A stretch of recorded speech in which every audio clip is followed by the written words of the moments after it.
Good afternoon and welcome to the first weekly market summary from InterBolsa, which we hope to bring to you from Medellin on a weekly basis every Friday afternoon. So we'll make a start here. The markets this week, the IGBC is largely now a victim of its own success. It's been very strong, or relatively strong through the first quarter of the year, and now, it's gone quiet. We were down 0.34% this week. We saw a little improvement in volumes to just over $30 million. But if anything, for choice, we've seen some rotation out of Colombia, and from the volume we pick up, there's rotation into other countries next to Colombia. The peso itself was 3% stronger this week, which was a good sign, but again, that's more a regional move than anything else. And the TES 2020, the benchmark bond, again, we saw yields come down to 9.919%, compared with 9.4% the week before. The main market news was actually in the bond market this week, where the government reopened the 2019 global paper with a really successful issue. Issued $1 billion in bonds, but the real story was the total demand. Total demand was $3.8 billion US. And this surprised everyone, including the authorities. They were able to issue at 7.375%, when their own expectations earlier in the day had been up to 7.6%. So they'll be very happy with that. On the macro front, a fairly light week. Retail sales and industrial production data didn't come out today as expected. It will now be on Monday. So the main data was imports for February, and they dropped 17.9%.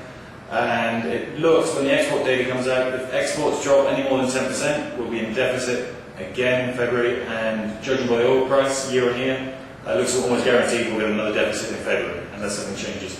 The only other data out this week, we had construction prices for housing and for heavy construction, both down again, and for the first couple of months of the year, that's definitely been positive. Construction prices have dropped a lot. On the political front, the biggest event was Uribe's visit to Caracas. All seemed to go very well. The main highlights were Chavez has now agreed to allow 10,000 car imports for the rest of the year. They've been in embargo for the first 4 months of the year. It's down a long way on the 16,000 of last year, and even further on the 40,000 cars plus of a couple of years ago, but a step in the right direction. The other main headline was Chavez asking the FARC, the guerrillas, to consider Uribe's 4-month truce. There's no reaction from the FARC, but it's a good sign that he's backing Uribe up on this. At the same time, making it clear he's not an enemy of the FARC, he's not an ally, but trying to stay neutral. In political terms, after that, Uribe was down to Brazil. No real headlines out there. Brazil will go along, and Uribe has obviously already arrived in Trinidad for this weekend's Americas conference. Again, going back to the guerrilla theme, the FARC have asked that the hostage situation is discussed, the possible interchange, but who knows what will come with that and whether we're getting the headlines. The other issues of the FARC promise now to release the longest standing hostage they have, who's been with them 11 years now. That's obviously a positive on that side. Otherwise, domestically in politics, what we had, the Senate panel voted 12-1 that the referendum should go ahead, or it should move on to the Constitutional Court stage. We'll wait and see. The Constitutional Court is the main hurdle, and we'll see what develops. But clearly, things moving in the right direction if Uribe decides he wants to run. A fact that InterBolsa we're not totally convinced of yet, but only time will tell on that. On the corporate side, the main story was Ecopetrol, who via their newly acquired company, Ocol, discovered between 200 and 300 million barrels of oil. This was announced by the energy minister. It then transpired the reason that he announced it is because Ecopetrol had yet to finalise the deal with Ocol. Now, this could get cause complication because they're saying the deal may not be closed until June. And clearly there may be some wiggle room here for Ocol if they want to change the price or any other term. So again, a good discovery, but whether it belongs to Ecopetrol, time will again tell. CIB earlier in the week reported their March unconsolidated numbers, and by definition their first quarter unconsolidated numbers. Very nice, very tidy, ahead of our expectations, and we would expect to see the same on a consolidated basis in a few weeks' time.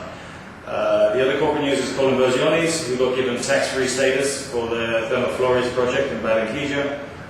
This means that instead of paying 33% in income tax, they'll pay 15% for the next 15 years. So this is good for Colombia's, and in return they promise to invest a certain amount of money in Barranquilla.